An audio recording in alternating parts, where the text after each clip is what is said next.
18 horas. Notícias de Manaus, Amazonas, Brasil e do mundo. Agora na Mix. Legal, boa noite pra você em 100,7. Boa noite pra você que está aí na sintonia certa no melhor Mix do Brasil. Estamos juntos começando mais uma edição do programa 18 horas até às 7 da noite com você aqui no melhor Mix do Brasil. Hoje é quinta-feira, 9 de dezembro de 2021. É o ano, Karime Leão. Tudo bem? Boa noite. Boa noite, tudo ótimo. Karime Leão. Muito boa noite pra você sintonizado aqui em 100,7. Estamos juntos mais uma vez até às 7 da noite aqui no 18 horas. Aquele salve especial pra você que nos acompanha pelo aplicativo Humano e também pra galera que nos acompanha no Instagram, no @18horasnews. Mix. Nós vamos agora conferir os destaques desta quinta-feira do programa 18 horas. Manaus está entre as últimas capitais no ranking de esquema vacinal completo contra a Covid-19. Novas denúncias apontam superfaturamento em contratos milionários feitos na Secretaria de Educação do governo Wilson Lima. Deputado denuncia a situação precária do pronto-socorro Platão Araújo na zona leste de Manaus. Depois de 4 meses de queda, o comércio varejista do Amazonas teve discreto crescimento de 0,6% no mês de outubro, em comparação com setembro. 6:03, essas e outras notícias, os principais destaques desta quinta-feira, você confere a partir de agora aqui no Melhor Mix do Brasil. É mais uma edição do programa 18 horas para você. 18 horas. Essa semana, o Amazonas voltou a registrar aumento de casos de Covid-19 preocupante. Na segunda-feira foram registrados 83 casos. Na quarta, o número subiu para 188 e ontem foram 200 novos casos de Covid-19. Os dados são oficiais do Boletim Epidemiológico da Fundação de Vigilância em Saúde do Estado. Exatamente, Carlão. No estado, a média diária de novos casos simplesmente triplicou na primeira semana de dezembro em relação a outubro. Saltou de 42 e passou para 131. Aqui em Manaus, responsável por 54% dos casos registrados, alguns municípios do interior também apresentaram aumento no número de casos, com destaque para a cidade de Jutaí, Boa Vista do Ramos e Altazes. Vamos acompanhar mais detalhes agora na reportagem de Nathalie Moraes. A média diária de casos de Covid-19 no Amazonas triplicou na primeira semana de dezembro, segundo o boletim epidemiológico da Fundação de Vigilância em Saúde.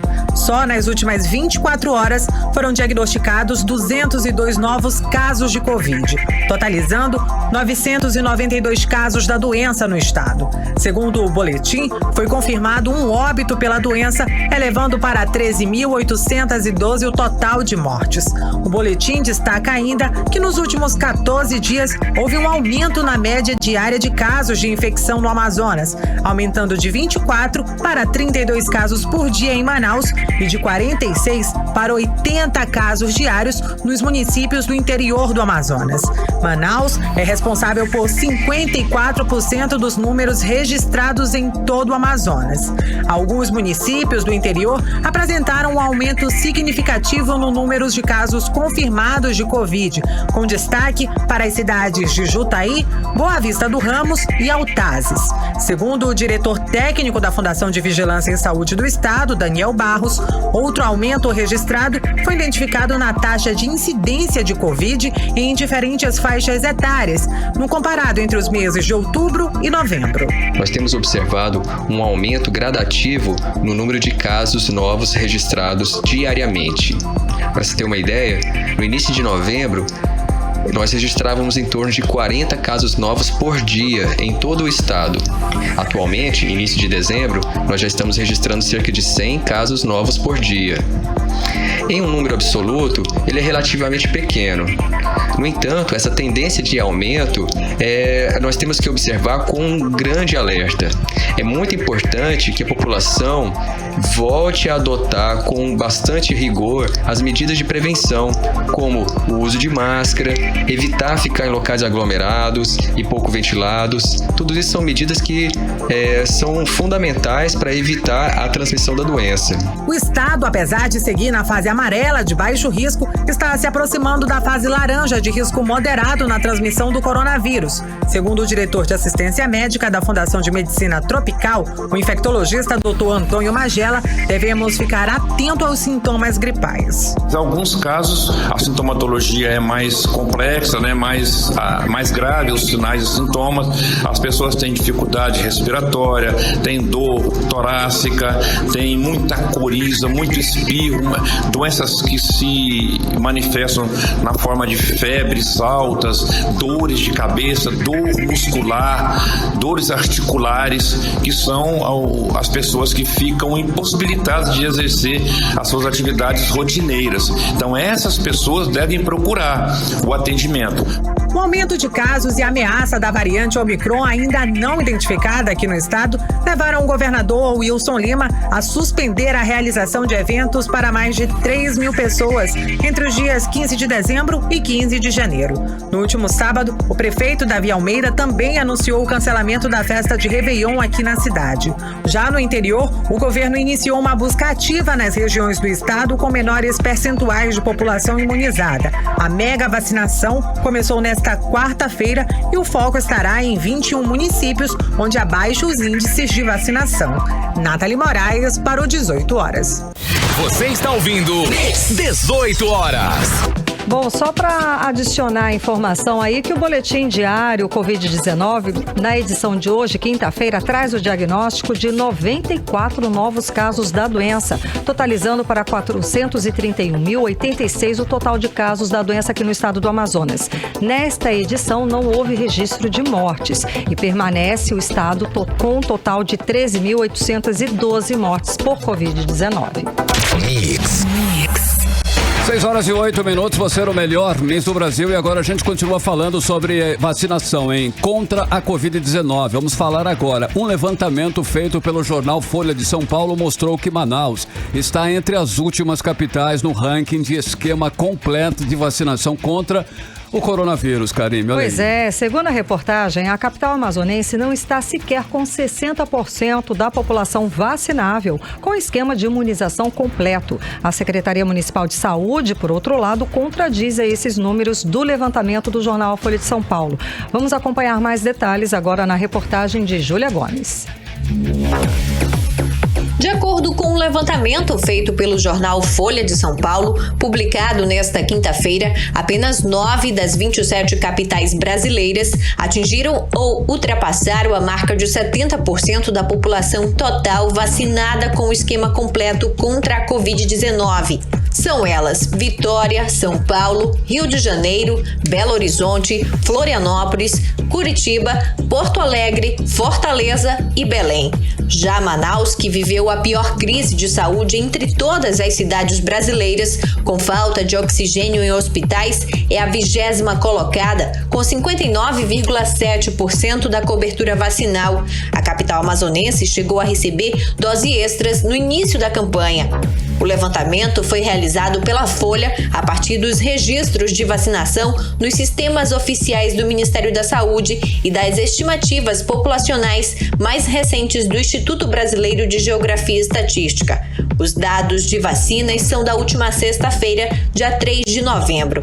A reportagem do 18 horas entrou em contato com a Secretaria Municipal de Saúde de Manaus. A Censa Manaus informou que considera para cálculos de cobertura de vacinação contra a Covid-19 o total estimado de pessoas aptas a receberem a imunização, aquelas de 12 anos e mais, que de acordo com o Instituto Brasileiro de Geografia e Estatística são 1.785.793 pessoas.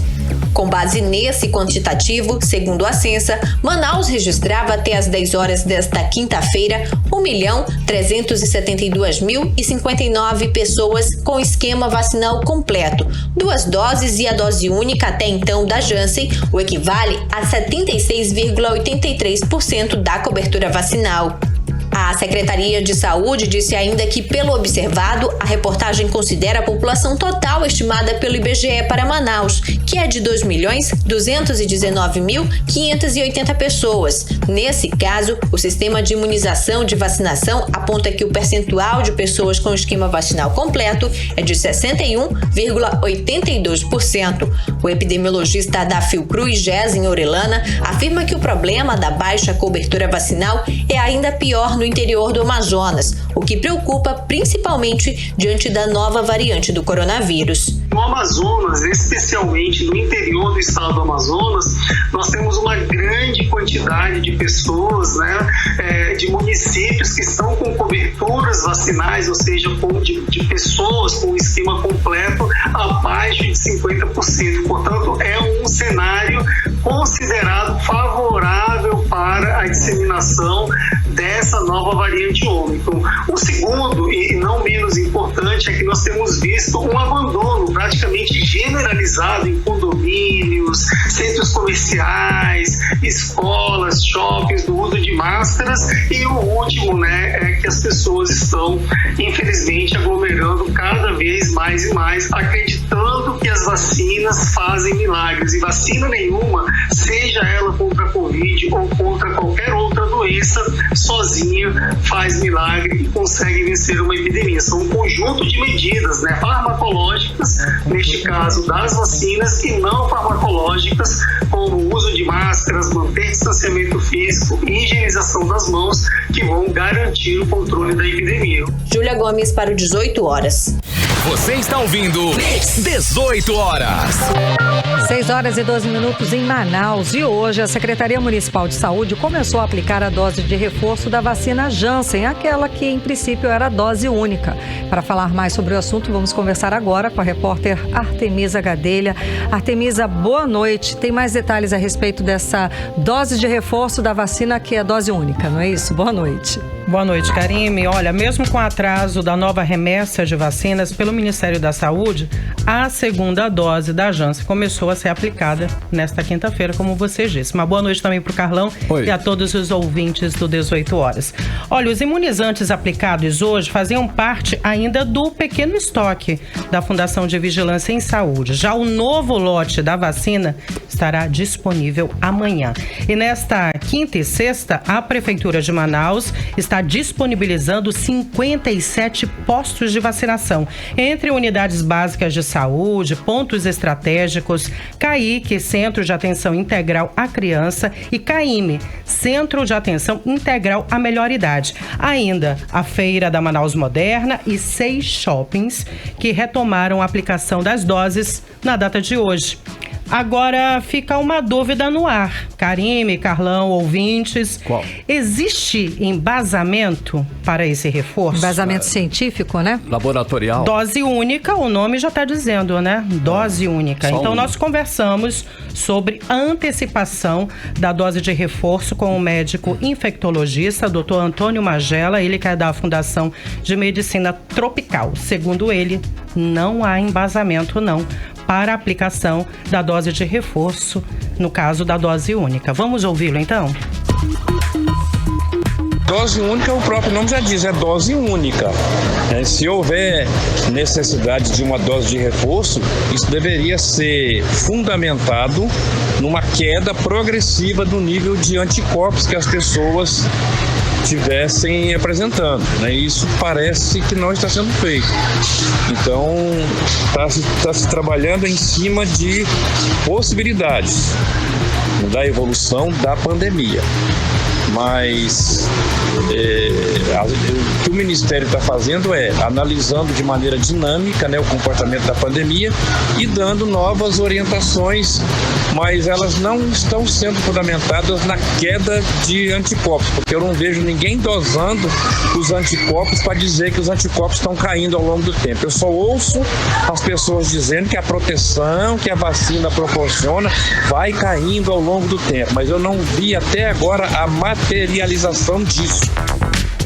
E o médico infectologista, Dr. Antônio Magela, comentou também a dose de reforço no caso da terceira dose. Vamos ouvi-lo novamente?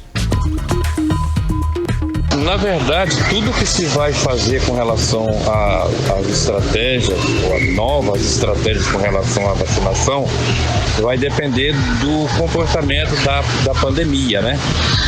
De como a nova variante vai interferir com o número de casos, se vai aumentar o número de internações, o número de óbitos, que até o momento não aconteceu. Então, as estratégias vacinais são em cima dessas possibilidades, ou seja, pode ser que aconteça e pode ser que não aconteça. Mas, na verdade, a antecipação de 5 meses para 4 meses, a meu ver, não faz diferença nenhuma com relação ao nível de anticorpos. Olha, Karime, Carlão e ouvintes, não é só a opinião do Dr. Antônio Magela, que é infectologista, viu? É a opinião também da Anvisa, que não sabe aí, não há evidências de que os benefícios da redução do intervalo de 5 meses para 4 meses superem os riscos. Pois é, Artemisa. Agora, é importante a gente destacar aqui a importância, sim, da vacinação. Ninguém está falando que é contra ou que a vacina não funciona ou que... Não, de forma alguma. É importante ressaltar a importância absurda que tem a vacinação. A gente viu aí reduzir os números de casos graves e números de internação, números de mortes por Covid-19 no mundo por conta da vacinação. A questão aqui foi essa novidade do Ministério da Saúde brasileiro de antecipar essas doses e também de anunciar essa dose de reforço para a vacina da Janssen, dose única. Então, na semana que esse anúncio foi feito pelo Ministério da Saúde, a Anvisa, o presidente da Anvisa falou também, questionou, né, por que o Ministério adotou essa medida e a própria fabricante da vacina Janssen, então, já que ela também quer saber, já que a própria bula da vacina está lá, a dose única. Enfim, é isso? E nós estamos aqui para levantar, né, todas as suposições, né? Todas as informações. Já que o médico é um médico renomado, né, infectologista, doutor Antônio Magela, coloca aí, levanta essa questão do embasamento. Existe um estudo, né, para que realmente essas doses de reforço sejam aplicadas? Nesse período, né, com um período mais curto, né? Enfim, mas é importante. A vacinação é importante, sim, e está salvando vidas e está tirando o mundo desta pandemia. Artemisa Gadelha, muito obrigada. Daqui a pouquinho você volta com mais informações conversando com a gente. Mas não é só isso, né? Como também o Jensen falou, né? Sim. É um conjunto, né, de ações. Além da vacina, sim, a questão comportamental também. O uso da máscara, álcool em gel, distanciamento. E a gente vê que estão acontecendo muitas aglomerações nesse período, né? Estamos relaxando, vamos colocar dessa forma, né? Verdade. Muitíssimo obrigada. 6h19. 18 horas. E as denúncias de superfaturamento e contratos suspeitos continuam a pipocar na Secretaria de Educação do governo Wilson Lima. Olha aí, agora a suspeita recai sobre um contrato milionário online para alunos do ensino médio, Karime. Exatamente, Carlão. O contrato é para acessar via internet a enciclopédia digital Barça. E o custo é de assustar, viu? Qualquer um, tá? Nada menos que 18 milhões de reais, ou seja, um pouco mais até de 18 milhões de reais. Ano passado, a Secretaria de Educação contratou o mesmo serviço com as escolas fechadas, pelo mesmo valor e com a mesma empresa. A repórter Odineia Araújo explica melhor essa história pra gente. Vamos acompanhar. O governo do Amazonas, através da SEDUC, publicou um novo contrato e vai pagar 18 milhões e 400 mil reais à editora Planeta do Brasil Limitada para a aquisição de 150.374 acessos online individualizados da enciclopédia Barça Digital. O contrato vale por 12 meses e tem o preço individual de cada acesso no valor de R$ 122 reais. O contrato foi feito sem licitação para atender alunos do ensino médio nas escolas estaduais da capital e região metropolitana. Em 2020, quando as aulas presenciais da rede pública de ensino foram suspensas por causa da pandemia da Covid-19, a SEDUC também firmou contrato com a editora Planeta do Brasil para fornecer o mesmo material por 12 meses, de setembro de 2020 a setembro de 2021, pelo mesmo valor, 18 milhões e 400 mil reais. Isso significa que o governo do Amazonas, só com a editora Planeta do Brasil, vai gastar 36 milhões e R$800 mil para que os alunos que tiverem internet e celular possam acessar a Enciclopédia Barça para fazer pesquisas. É bom que se diga que na plataforma Google, por exemplo, as pesquisas podem ser feitas gratuitamente. Em setembro do ano passado, a presidente do Sinteam, o Sindicato dos Trabalhadores em Educação do Amazonas, Ana Cristina Rodrigues, questionou o gasto do governo do Amazonas com a enciclopédia online. Ana Cristina voltou a criticar hoje o novo contrato milionário para acessar a enciclopédia virtual. Segundo ela, muitos estudantes sequer têm acesso à internet e muitos nem conseguiram assistir às aulas online do governo. No ano de 2020, nós já havíamos solicitado aos órgãos competentes que fiscalizassem essa ação do governo do estado. Em visita aos municípios do interior do estado, não constatamos nenhum acesso a esse material pelos alunos da rede estadual. Na capital também muito poucos tiveram acesso. Portanto, é preciso que o governo do estado responda de que forma foi feito e como isso está atingindo os alunos da rede pública. É preciso ter muito compromisso e responsabilidade com a educação do estado do Amazonas e com o dinheiro público. A presidente do Asprom Sindical, Elma Sampaio, também criticou a nova contratação e disse que as práticas precisam ser investigadas. Como pode a Secretaria de Educação novamente firmar um contrato sem licitação, um contrato milionário com uma editora, com uma empresa para fornecimento de material paradidático para os nossos alunos? Ora, a Barça Online, que foi comprada no passado, ficou aí inócua, porque os nossos alunos, tanto da capital quanto do interior, eles não têm condições de acesso à internet. Muitos dos nossos alunos não possuem nem smartphone. O governo do Amazonas não se pronunciou sobre o novo contrato milionário para acesso à enciclopédia virtual. Odinaia Araújo para o 18 horas. Você está ouvindo 18 horas. Bom, é claro que ninguém é contra a aquisição, compra de livros e enciclopédias virtuais, ok, mas a gente acompanhou na reportagem que a maioria dos alunos não tem acesso à internet. Então, quem é que vai acessar? E como é que isso vai ser fiscalizado? E esse material tem grátis na internet, né, Karine? Como nós vimos na matéria, né? Não precisava pagar uma fortuna por um material gratuito. Vai no Google, você vai pela internet. Lugares. Exatamente. Gente, mais de 18 milhões de reais apenas pelo acesso que é gratuito. Isso é um absurdo. Ninguém consegue, inclusive. Mas... Bom, alguém deve estar sendo beneficiado com esse contrato, é altamente suspeito. O contrato prevê apenas 150 mil acessos e isso por apenas um ano, tá? Tem tempo para acabar, tá? O custo-benefício desse serviço é praticamente zero. Esses recursos poderiam, obviamente, ser destinados e investidos em outras áreas da educação que, com certeza, os professores, os líderes, os sindicatos da educação poderiam, sim, muito bem avisar ou apontar onde esse dinheiro poderia ser melhor aproveitado. Para o benefício dos alunos. Sem dúvida. Vale destacar aí que não houve licitação para a contratação desse serviço. Os órgãos de controle têm que ir a fundo e pesquisar e investigar esse processo aí. Investigar esse contrato nos mínimos detalhes e certamente vai encontrar irregularidades e confirmar que no ano passado o número de acessos foi bem menor que o valor pago. Pois é, são muitas denúncias de irregularidades, de superfaturamento e de contratos suspeitos na Secretaria de Educação, na gestão do então secretário Luiz Fabian. Se tivéssemos uma Assembleia Legislativa independente, comprometida com a coisa pública, já teriam instalado, sem dúvida alguma, uma CPI para investigar todas essas denúncias, a CPI da educação. Mas como o Carlão falou, cabe aos órgãos de controle investigar, fiscalizar e dar uma resposta à sociedade. Karine, o certo no meio aí de tanta coisa errada é que isso não pode ficar, sem ser investigado, não pode ficar impune, não pode passar batido. Isso realmente é o certo e é o que deve acontecer. 18 horas. Agora, às 6 horas e 25 minutos, vamos para Brasília conversar com o correspondente correspondente do programa 18 horas, Carlos Eduardo Matos. Jornalista Carlos Eduardo Matos, muito boa noite. Então, quer dizer que a CPI da Covid vai levar o relatório final para o Tribunal Penal Internacional de Haia. É isso mesmo, Carlos Eduardo, tá? Ficou sério mesmo, né, essa situação.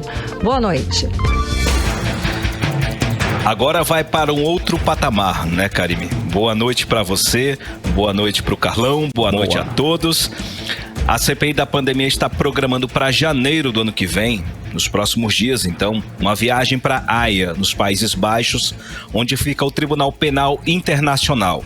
Eles querem entregar pessoalmente o relatório final da CPI da Covid-19, na qual indicia o presidente Jair Bolsonaro e o ex-ministro da Saúde, general Eduardo Pazuello, por crimes contra a humanidade, principalmente com relação às ações e omissões contra a pandemia, a falta de compra de máscaras, a questão da omissão na compra de medicamentos e também principalmente de vacinas. A intenção da CPI, Karime, é levar o caso ao conhecimento do Tribunal Internacional para que Bolsonaro e a equipe dele que comandou a pasta da saúde responda pelas omissões no combate à pandemia que resultou na morte de milhares de pessoas. Essa missão oficial está sendo encabeçada pelo vice-presidente da CPI, o senador Randolph Rodrigues, com o apoio do presidente, o senador Omar Aziz. A assessoria do senador informou hoje que está sendo elaborado um plano de trabalho, o qual vai definir essa missão, mas falta a aprovação do Senado. Essa viagem, Karime, vai ter um impacto jurídico, mas acima de tudo político, contra o presidente Jair Bolsonaro. Afinal, essa viagem vai acontecer, o resultado dela poderá repercutir durante o período pré-eleitoral. E falando em CPI da Covid, o Procurador-Geral da República, Augusto Aras, segue em silêncio com relação a uma resposta à CPI que aguarda um despacho dele. A última movimentação foi o encaminhamento de 10 pedidos de providência ao Supremo Tribunal Federal a partir das investigações feitas pela CPI, os quais foram distribuídos para 6 ministros, ou seja, ele pegou o relatório final da CPI, desmembrou e encaminhou para os ministros do STF. Ele simplesmente passou de mãos, nem ficou com ele. Até o momento, nenhuma resposta foi dada pelo ministro Augusto Aras. Então, a CPI segue sem uma movimentação concreta. Karime, Carlão. Ei, Cadu, você tem aí detalhes sobre a votação na Câmara dos Deputados que aprovou mudanças no Fundeb. Tem alguma informação para nos dar? Bastante, Carlão. Ontem à noite, a Câmara dos Deputados aprovou o projeto de lei que altera o Fundeb. É o principal mecanismo de financiamento da educação básica no país, que é destinado a complementar os gastos dos municípios com a educação básica. O Fundeb está previsto na Constituição como um fundo permanente, mas ele tem um prazo de validade até o fim desse ano, caso os índices de custo por aluno não fossem entregues. E com o projeto aprovado, o Fundeb segue até 2024, sendo esse um prazo final para que as prefeituras cumpram esse prazo de apresentar um levantamento desse custo, do custo de aluno, o valor de cada aluno para esse fundo, né? O recurso do Fundeb é um recurso repassado pela União para as prefeituras, para pagar salários dos profissionais da educação. E nesse nome, profissionais da educação, que dá o grande problema desse Fundeb, que foi aprovado. Uma das mudanças no texto amplia a definição do termo profissionais da educação para incluir áreas administrativas.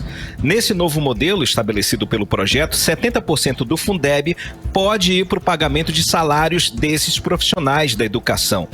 E nesse projeto, quem são esses profissionais da educação? São os docentes, suporte pedagógico, diretores ou administradores escolares, planejamento, inspeção, supervisores, orientadores educacionais, coordenadores, assessores pedagógicos, profissionais de função de apoio técnico, pessoal administrativo, operacional ou efetivo exercício das redes de ensino da educação básica.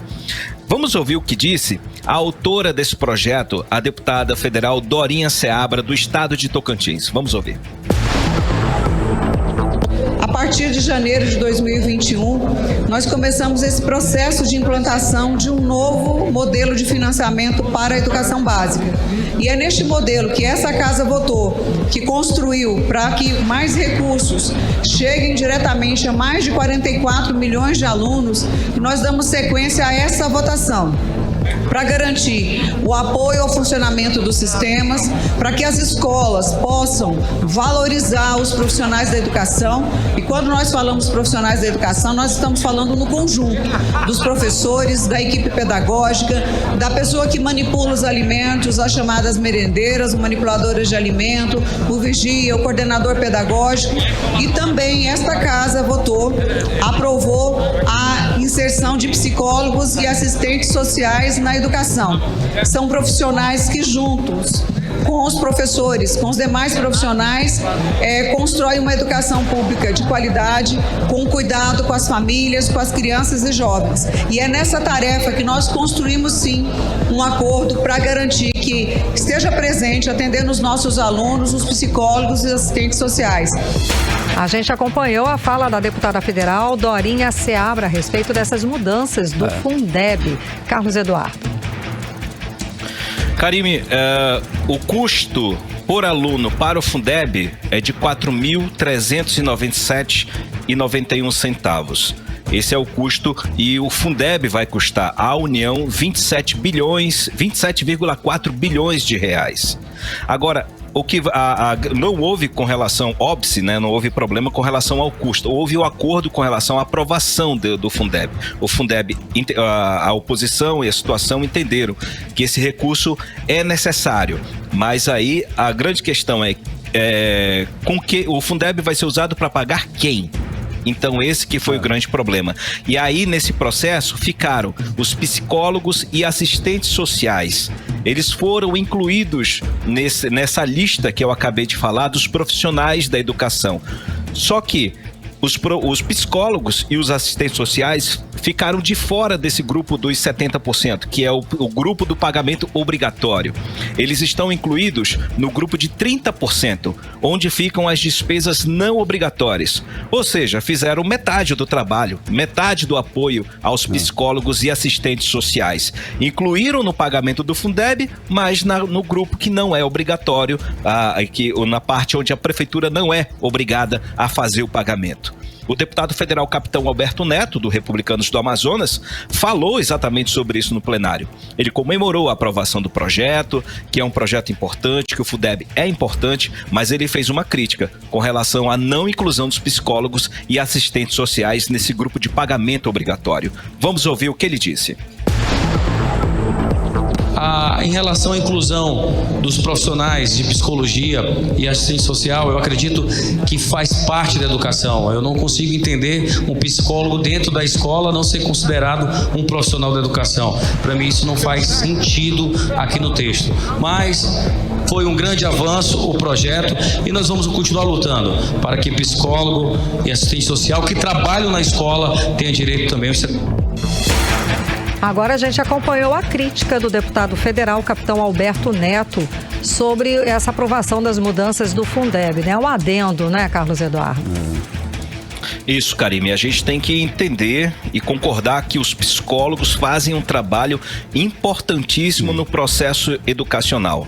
Eles, assim como os professores, como os diretores, pedagogos, os psicólogos também seguram uma barra nesse processo. São eles que ajudam no ordenamento do processo educacional, né? Muitos profissionais, psicólogos, assistentes sociais estavam aguardando o resultado da aprovação desse Fundeb e com certeza estão decepcionados.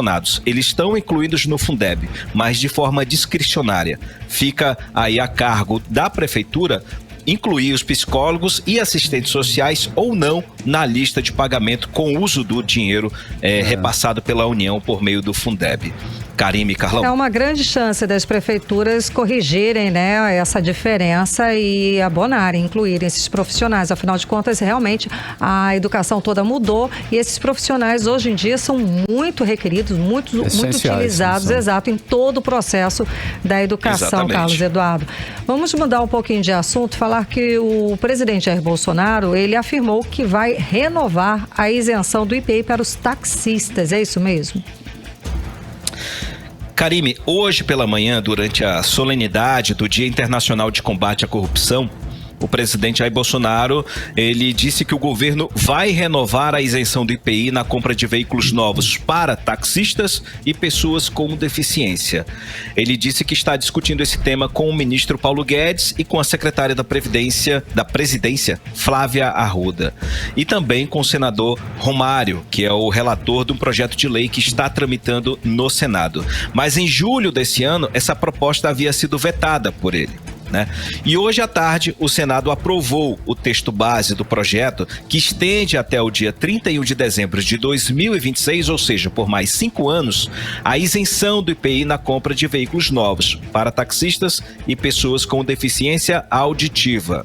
O limite atual proposto nesse projeto é de 200 mil, antes era de 145 mil. Essa mudança foi acolhida pelo relator, o senador Romário, que concordou que o valor do veículo está cada vez mais alto e que esse valor precisaria ser ajustado. Mas esse projeto, Karime, tem uma divergência política enorme. Ele já havia sido analisado pelo Senado, aprovado por lá, mas a Câmara mudou o texto e por isso o texto voltou a ser analisado pelo Senado. A renúncia fiscal é de 1,9 bilhão de reais por ano e por isso está provocando esse embate entre os parlamentares. O projeto está em votação nesse momento no Senado Federal, Karine. Ele foi aprovado o texto base. Agora estão analisando os destaques, que popularmente a gente chama os penduricalhos, Vamos aguardar o fim dessa votação e ver qual vai ser o acordo entre o Congresso Nacional e o Poder Executivo. E com a fala do presidente de hoje, é possível que ele sancione esse projeto. O que ele falou hoje, na verdade, deu uma sinalização aos milhões de taxistas do Brasil de que vão continuar tendo a isenção do IPI na compra do automóvel e também os deficientes auditivos, Karime? Volto com vocês, Karime e Carlão. Muitíssimo obrigada pelas informações. Boa noite, bom trabalho, Carlos Eduardo. Valeu, gente, um abraço. Tchau, até mais. tchau. Tchau, tchau. Valeu, 6h37. 18 horas. Olha, as contas de 2020 do ex-prefeito Arthur Neto são aprovadas com recomendações pelo Tribunal de Contas do Estado. Entre as recomendações está a realização de concurso público. O parecer agora vai ser encaminhado à Câmara Municipal de Manaus para julgamento político das contas. Vamos acompanhar os detalhes agora na reportagem de Odiné Araújo. A decisão por unanimidade foi durante sessão especial realizada hoje. O Pleno do Tribunal de Contas do Amazonas emitiu parecer prévio pela aprovação das contas do ex-prefeito de Manaus, Arthur Virgílio Neto, referentes ao exercício de 2020, com 6 recomendações. Com mais de 13 mil páginas, o processo teve relatoria da conselheira Yara Lins dos Santos. A conselheira relatora destacou os números orçamentários da Prefeitura durante 2020, entre eles a despesa fixada de mais de 6 bilhões 250 milhões de reais, valor 21,4% maior que em 2019. Ainda segundo Yara Lins dos Santos, houve um déficit da execução orçamentária na ordem de mais de 50 milhões de reais. A conselheira ressaltou também que do total de despesa empenhada, houve a liquidação de mais de 6 bilhões 994 milhões de reais. Quanto à arrecadação do município em 2020, segundo Yara Lins dos Santos, o somatório corresponde a mais de 7 bilhões de reais. De acordo com a relatora, não foram encontradas infrações graves para que as contas não fossem aprovadas. Diante disso, e fato também que ficou registrado que o prefeito cumpriu de acordo com a legislação e a lei de responsabilidade fiscal, e por isso nós apenas fizemos algumas recomendações, também dando de acordo com o parecer do Ministério Público de Contas, Dr. João Barroso. E foram 6 recomendações e as demais gestões, que são as secretarias, cabe a cada gestor prestar contas e sobre a avaliação do tribunal de aprovar ou não. Entre as principais recomendações do Ministério Público de Contas está a realização de concurso público para a formação de quadro permanente administrativo e técnico, em especial para as secretarias, que têm alto número de funcionários temporários. Também foi recomendada a adoção de providências junto à Manausprev para que o fundo financeiro se torne superavitário, já que atualmente o fundo está em processo de débito impagável. Também foi recomendado que nas próximas prestações de contas seja incluída a correta elaboração do plano diretor de Manaus. De acordo com o Procurador-Geral do Ministério Público de Contas, João Barroso, as divergências foram pontuais e não comprometeram a aprovação das contas. O Ministério Público, por sua vez, apresentou um relatório, apresentou nosso parecer, de forma que nós acompanhamos o relatório da Compref, um relatório minucioso, consubstanciado em todas os ditames legais e regimentais desta Corte de Contas. O parecer prévio do colegiado será encaminhado à Câmara Municipal de Manaus para o julgamento político das contas do ex-prefeito. Nessa sexta-feira, às 10 da manhã, o Pleno do Tribunal de Contas do Estado estará reunido para julgar as contas do governador do Estado, Wilson Lima, referentes aos exercícios de 2019 e 2020, de relatoria dos conselheiros Ari Moutinho Júnior e Érico Desterro. Odinaia Araújo para o 18 horas. Você está ouvindo 18 horas. Agora são 6h41 e ainda hoje, daqui a pouquinho, no 18 horas, deputado denuncia a situação precária no pronto-socorro Platão Araújo, na zona leste de Manaus. É nosso assunto em instantes aqui no 18 horas. 18 horas.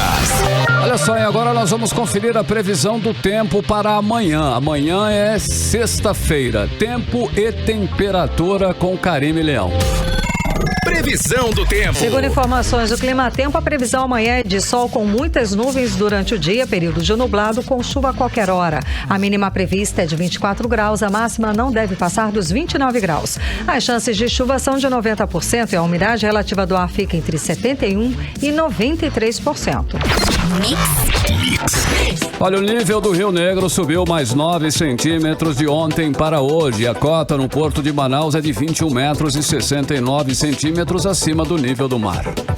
Você está ouvindo 18 horas. E mesmo depois do sistema de saúde do Amazonas entrar por 2 vezes em colapso por causa da pandemia, ainda temos unidades de saúde sem usinas de oxigênio. Inclusive, essa é a triste realidade do pronto-socorro Platão Araújo, na zona leste de Manaus. Karime, o deputado estadual Wilker Barreto realizou uma inspeção na unidade de saúde depois de receber denúncias de que pacientes estão morrendo por falta de cateterismo na unidade. A repórter Nathalie Moraes acompanhou a visita e traz os detalhes. Confira.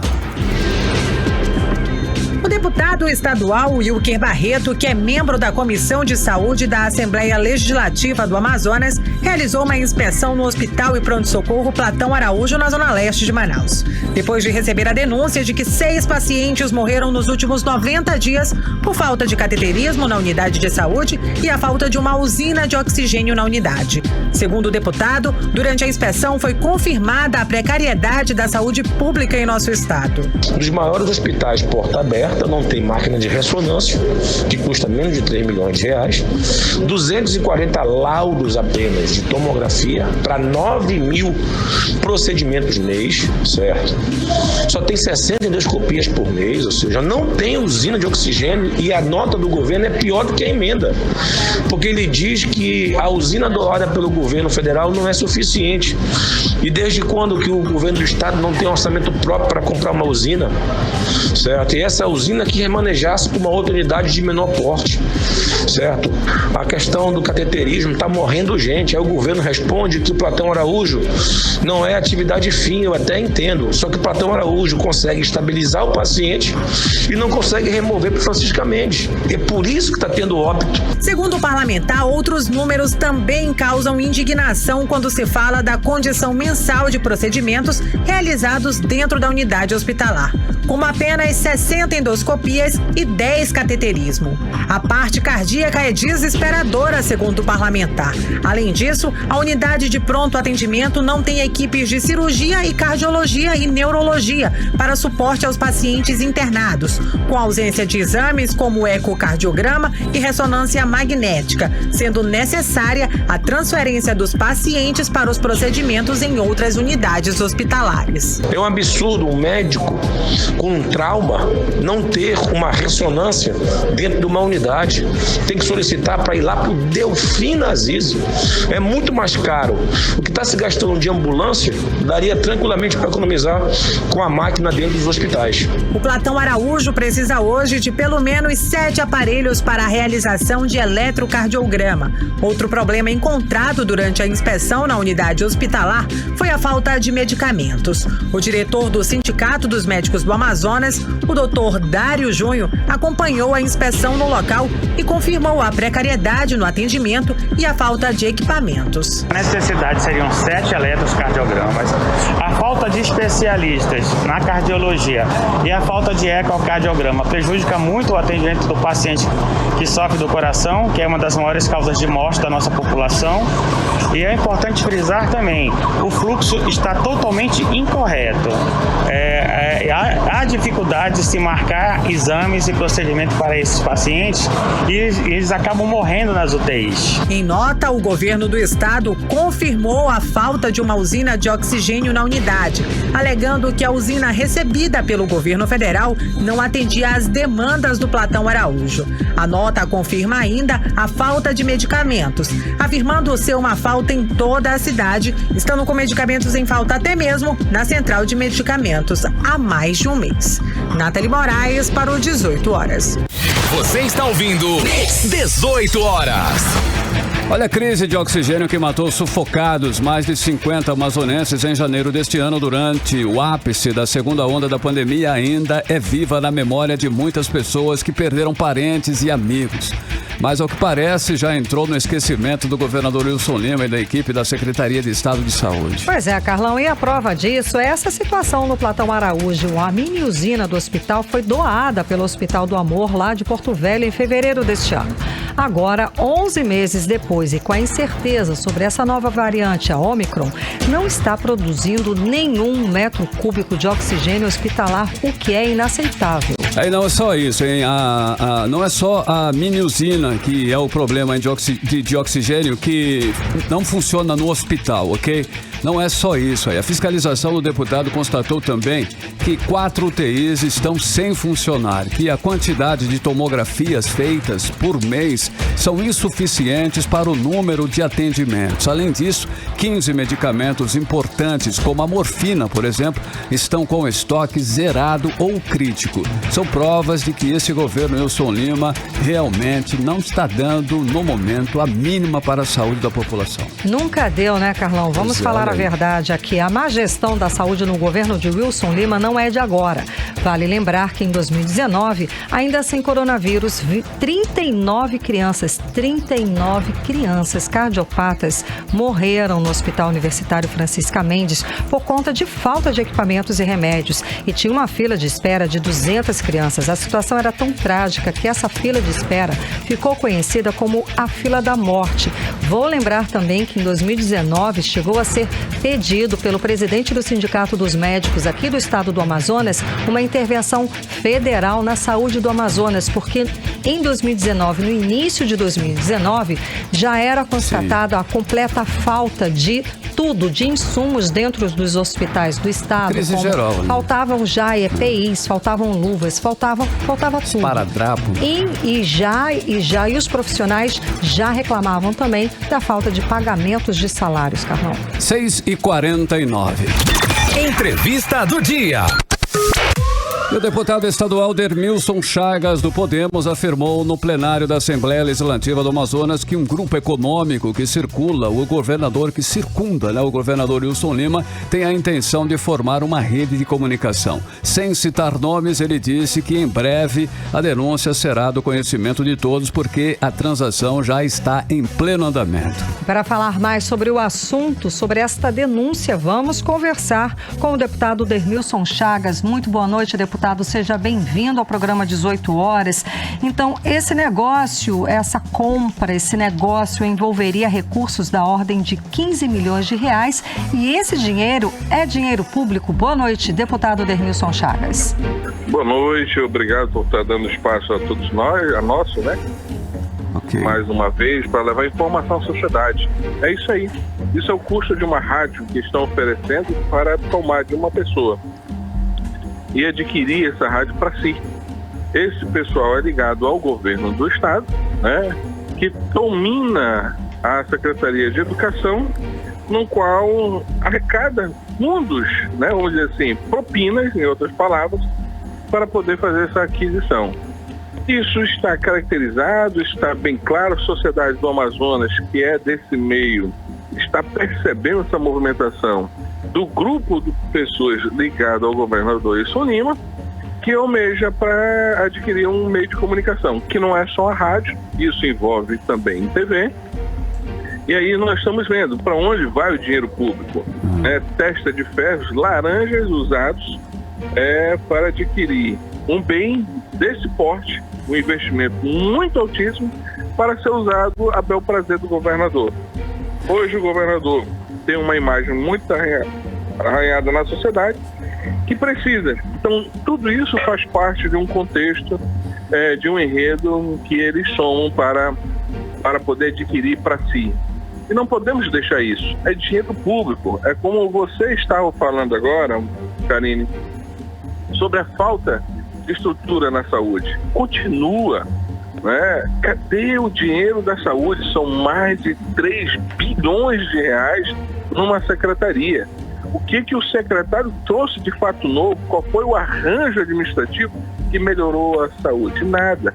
E aí nós estamos vendo mais essa artimanha dessas pessoas ligadas ao governo para adquirir uma rádio e uma TV também. Eu acho que não vão dar para ele. O que leva o senhor a afirmar isso? Que seriam recursos públicos sendo utilizados nessa transação?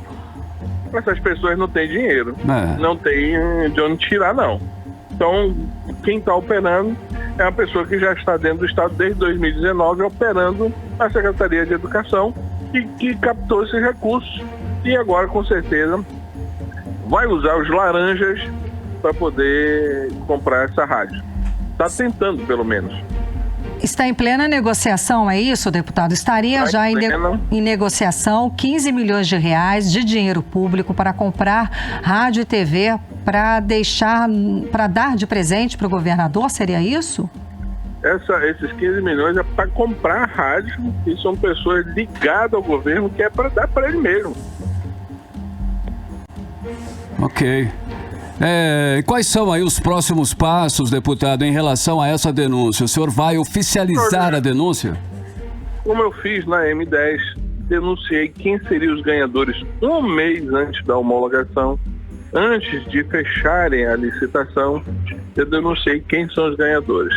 Os resultados estão aí. As empresas todas ganharam. Dentre 83 empresas que disputaram, ganharam a que eles quiseram. E a qualidade do serviço é de péssima qualidade. Toda hora, tanto em Itacoatiara como em Manaus, estamos relatando, né, a qualidade do serviço, o material. A economia desse material nessa M10 vai ser de 42%. Se essa estrada custa 300 milhões, você imagine que 50% é 150 milhões. Então vamos botar 140 milhões. Para onde vai isso aí? Ou seja, o povo que se vire, que se dane, que desvie do buraco. Isso é um fato. Então o que nós estamos denunciando hoje é mais uma situação que nós estamos vendo acontecer por parte do grupo do governador.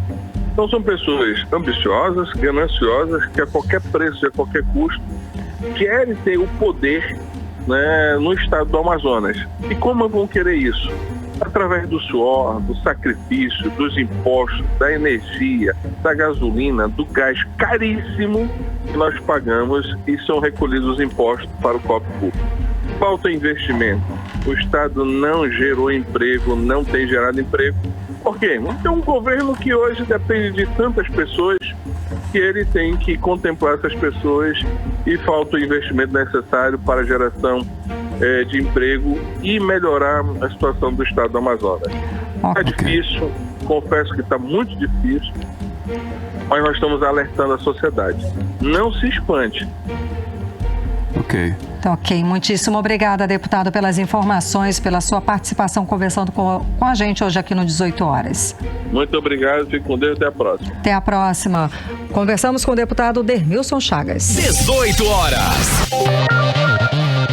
E esta semana o programa 18 Horas noticiou sobre os constantes assaltos a transportadores de mercadorias que utilizam os rios do Amazonas. No início desta semana, o Sindicato das Empresas de Navegação Fluvial do Amazonas foi a Brasília para pedir ajuda federal.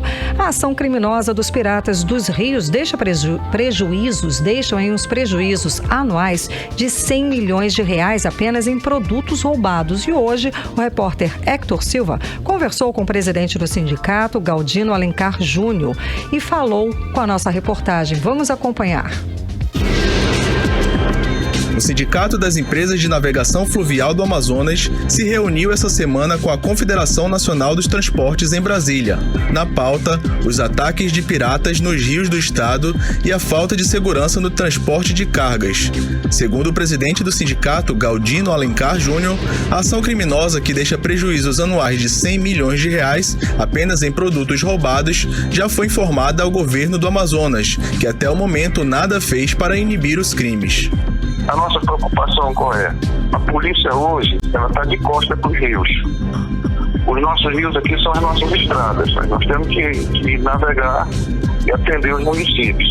Como ela está de costa para os rios, ela está preocupada com o assalto no distrito, com o assalto nos bairros na cidade. E nós viramos presas fáceis nos rios. As distâncias são longas. Por exemplo, tem um assalto para Porto Velho. Domingo passado agora teve um em Borba. São 3-4 dias de viagem para lá. Daqui que você chega na primeira cidade para fazer um BO, para avisar a polícia, você não pega mais ninguém, você não consegue mais nada. Então, nós estamos assim se sentindo abandonados. Nós estamos presas fáceis, hoje nós somos presas fáceis por bandidos. E a única maneira que nós achamos de continuar seguir trabalhando foi contratar uma segurança privada. E ajudou, mas assim, ajudou um pouco. Ela não resolveu o problema, né? E os assaltos continuam. O relatório apresentado à Confederação Nacional dos Transportes deve ser encaminhado ao Congresso Nacional, Ministério dos Transportes e órgãos como a Polícia Federal e a Marinha. A todos, o sindicato pede apoio e providências imediatas contra os piratas. Fizemos uma reunião com a Secretaria de Segurança pedindo ajuda. Fizemos essa reunião na CNT, na Confederação Nacional de Transportes, na seção 3. De lá, a CNT enviará ofício para a Polícia Federal, para a Marinha, para o Ministério das Minas e Energia, pedindo apoio e ajuda aqui para a nossa navegação. Héctor Silva para o 18 Horas. Você está ouvindo 18 Horas. Agora em Manaus, 6 horas e 58 minutos. Seguimos direto para o Editorial 18 Horas. Editorial 18 Horas. O rápido aumento no número de casos de Covid-19 no Amazonas neste fim de ano deve preocupar a todos nós. Os números triplicaram na última semana.